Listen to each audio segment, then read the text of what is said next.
நண்பர்களே, இன்னைக்கு குளோபல் சைனால ஆஃபிஷியலா ரெட்மி K80 அல்ட்ரா லான்ச் பண்ணாங்க. ஒரு 4 வைபரான கலர்ஸ், பேஸ் வேரியன்ட் 31,000 கோட் பண்ணியிருக்காங்க. அந்த 31,000க்கு இந்த போனோட அட்மாஸ்பியர்னு பார்க்கும்போது 6.83 இன்ச்ல OLED display, 68 billion colour, 144 refresh ரேட்டோட, HDR10+ டோலி விஷன் சப்போர்ட்டோட ஒரு தாறுமாறான ஒரு பேனல் ப்ரொவைட் பண்ணியிருக்காங்க.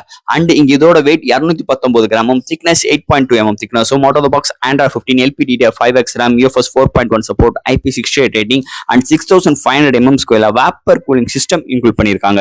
அண்ட் ஐஆர் போர்ட், NFC சப்போர்ட்மா, ஹார்ட்வேர் சைட்லயுமே நல்லா சப்போர்ட் பண்ணிருக்காங்க. அண்ட் பேட்டரின்னு பார்க்கும்போது கிட்டத்தட்ட 7410 amps பேட்டரியும் 120 வாட் ஃபாஸ்ட் சார்ஜிங் சப்போர்ட்டும் இன்க்ளூட் பண்ணிருக்காங்க. இங்க பிரைமரி சென்சார் பார்க்கும்போது 50 MP OIS support, Hunter sensor 800 include பண்ணிருக்காங்க.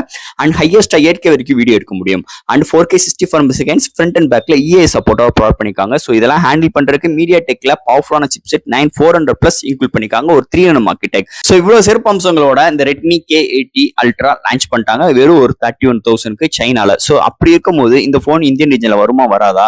இந்த போன் இந்த பிரைசிங் எடுத்தா ஒர்த் இல்லையா? இதை பத்தி நம்ம சேனல்ல டீட்டெயிலா பேசியிருக்கோம். பார்க்க நினைக்கிறோம் நம்ம சேனலை சப்ஸ்கிரைப் பண்ணிட்டு உள்ள போங்க. கமெண்ட் செக்ஷன்ல சொல்லுங்க. தேங்க்யூ.